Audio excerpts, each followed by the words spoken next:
오늘 주신 하나님의 말씀 사사기 제9장 22절부터 45절까지 말씀입니다. 22절부터 45절까지 말씀, 사사기 9장이고요. 지금 읽는 것은 22절부터 24절까지 세 구절만 같이 읽겠습니다. 22절부터 24절까지 우리 세 구절 한 목소리로 같이 천천히 읽겠습니다. 시작. 아비멜렉이 이스라엘을 다스린 지 3년에 하나님이 아비멜렉과 세겜 사람들 사이에 악한 영을 보내심에 세겜 사람들이 아비멜렉을 배반하였으니 이는 여룹바알의 아들 70명에게 저지른 포악한 일을 갚되 그들을 죽여 피 흘린 죄를 그들의 형제 아비멜렉과 아비멜렉의 손을 도와 그의 형제들을 죽이게 한 세겜 사람들에게로 돌아가게 하심이라. 아멘. 네, 정권의 야욕에 사로잡힌 아비멜렉, 나의 아버지는 왕이시다 라는 그런 이름을 가진 아비멜렉의 학살에서 벗어난 요담이 나무 우화를 빗대어 예언한 대로 아비멜렉과 세겜 사람들의 불의한 공모가 무너지고 서로 배반을 거듭하면서 비극적인 피해 보복을 불러일으키는 것이 오늘 본문입니다. 오늘 23절에 보니까요, 하나님이 아비멜렉과 세겜 사람들 사이에 악한 영을 보내심에 세겜 사람들이 아비멜렉을 배반하였다라고 말하죠. 악인들의 불의한 연합을 무너뜨리기 위해 하나님께서 악한 영을 보내신 것입니다. 그러나 이 부분을 이해할 때는 마치 하나님께서 하나님께 속한 악한 신을 보내신 것과 같이 표현되어 있지만, 그러나 이것을 문자적으로 이해해서는 안 됩니다.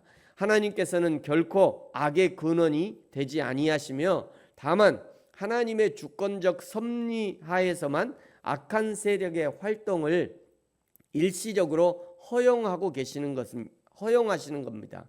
하나님은 악한 세력의 활동을 일시적으로 허용하심으로 하나님의 심판을 시작하신다는 것이죠. 이스라엘을 심판하시는 하나님의 심판은 대부분 사람들을 통해서 이루어집니다. 악한 왕을 일으키셔서 심판하시고요, 주변국을 강대하게 일으키셔서 또 심판하시고, 때로는 내부의 반란과 반역을 통해서 하나님이 심판하시는 거죠. 그러므로 이런 일들이 우리 주위에서 일어나거든 성도 여러분 당황하지 마시고요, 이런 일을 통해서 하나님이 말씀하시는 것이 무엇인가, 하나님이 나에게 또 우리에게 원하시는 것이 무엇인지를 찾고 물어야 합니다. 때로는 오히려 악인이 형통하는 것처럼 보일지라도 반드시 심판하시는 하나님이 계시다는 것을 기억하고 날마다 우리의 모든 삶 속에 정직하고 투명한 삶을 살아야 하는 것이죠. 반란을 꾀하는 핵심에는 세겜 사람 가알이 있었습니다. 26절에 보시면요, 에벳의 아들 가알이 그의 형제와 더불어 세겜에 이르니 세겜 사람들이 그를 신뢰하니라. 지금 세겜을 다스리는 자는 아비멜렉이었습니다. 아비멜렉은 어머니만 세겜 사람이었지만 그러나 가알은 순수한 세겜족 출신이었습니다. 다시 혈연, 지연을 이용하여 반역을 선동하는 일이 일어나고 있다는 거죠. 가알의 등장은 아비멜렉의 폭정에 시달리는 세겜 사람들에게는 새로운 희망으로 떠올랐을 것입니다. 그러나 가알 역시 아비멜렉처럼 혈통을 이용해 호기 어린 장담을 했을 뿐 자신의 말을 실행할 만한 그런 지혜와 능력은 없는 사람이었습니다. 사랑하는 성도 여러분, 지금 이 시대에도 악한 자들이 많이 일어나 얼마나 자극적인 말들로 떠들어대는지 모릅니다.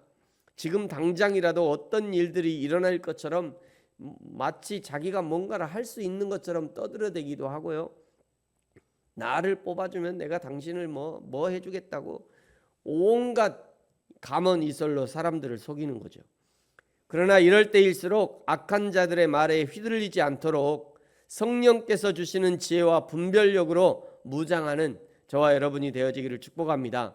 30절부터 이제 40절까지는요, 가알의 반역적인 움직임에 경노한 아비멜렉이 가알과 그의 추종자들을 공격하는 내용입니다. 가알이라는 세겜의 허풍쟁이 지도자는 아비멜렉의 폭정을 막기 위해 아무런 준비도 하지 않은 채 허풍만 떨다가 결국 아비멜렉의 공격을 받고 도망치는 신세가 되어버립니다. 그는 혼란한 틈을 타 정권을 바꿔보려는 또 다른 악인에 불과했던 것이죠. 어리석은 백성이 역시 이 무가치하고 무책임한 지도자를 추종하다가 결국 함께 망하게 되는 겁니다. 한 나라에 무능한 지도자가 나타나고 백성들은 그에게 표를 주어 나라의 리더로 삼으면 그것이 곧 함께 망하는 길입니다.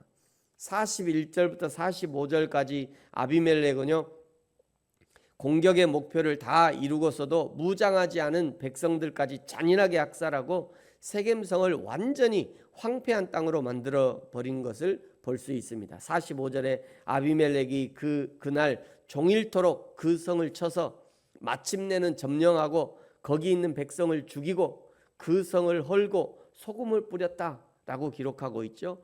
소금을 뿌렸다는 것은 다시는 그 땅에서 생명이 자라지 못하도록 방해하는 역할을 하는 겁니다. 아비멜렉은 소금을 뿌림으로써 그 땅에 대한 영원한 멸망과 저주를 선포하는 것이죠. 잠시 가알에게 선동되었지만 한때 자신을 왕으로 추대했던 백성들을 무참하게 배반한 겁니다. 권력의 무상함이 여기 있는 거죠. 정권을 잡기 위해서 혈연, 지연, 학연, 쓸만한 모든 연을 동원하지만 그것이 틀어지면 이렇게도 냉정하고 무섭게 변하는 겁니다.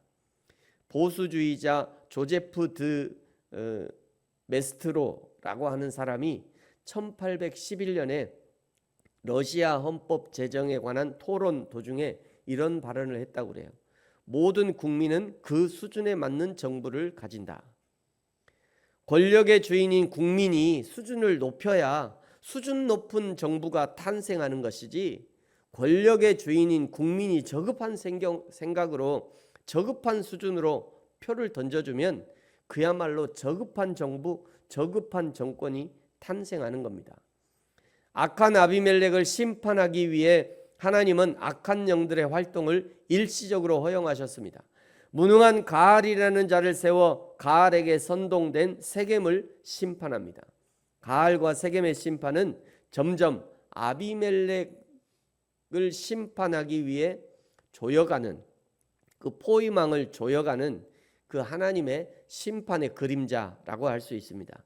사랑하는 성도 여러분, 저와 여러분이 오늘 하나님의 영에 사로잡히고 하나님의 성령에 사로잡히고 하나님의 영의 인도하심을 받고 그리하여 여호와 하나님을 기쁘시게 하는 믿음의 사람들 되어지기를 예수님의 이름으로 축복합니다. 기도하겠습니다. 하나님 아버지, 감사합니다. 하나님이 악한 영의 활동을 일시적으로 허용해 주심으로 악한 자들을 심판하시는 것처럼 하나님, 지금 이 시대에도 얼마나 악한 자들이 날뛰는지 하나님, 우리에게 하나님의 영, 성령을 보내주셔서 늘 성령의 인도하심을 따르게 하시고 성령의 인도하심에 순종할 수 있는 믿음의 사람들 되게 하시고 그리하여 여호와 하나님을 기쁘시게 하는, 하나님을 사랑하고 이웃을 사랑하는 귀한 믿음의 사람들 되게 하여 주옵소서. 감사합니다. 예수님의 이름으로 기도합니다. 아멘. 하늘에 계신 우리 아버지여, 이름이 거룩히 여김을 받으시오며 나라가 임하시오며 뜻이 하늘에서 이루어진 것 같이 땅에서도 이루어지이다. 오늘 우리에게 일용할 양식을 주시옵고 우리가 우리에게 죄 지은 자를 사하여 준 것 같이 우리 죄를 사하여 주시옵고 우리를 시험에 들게 하지 마시옵고 다만 악에서 구하시옵소서. 나라와 권세와 영광이 아버지께 영원히 있사옵나이다. 아멘. 계속해서 기도하겠습니다.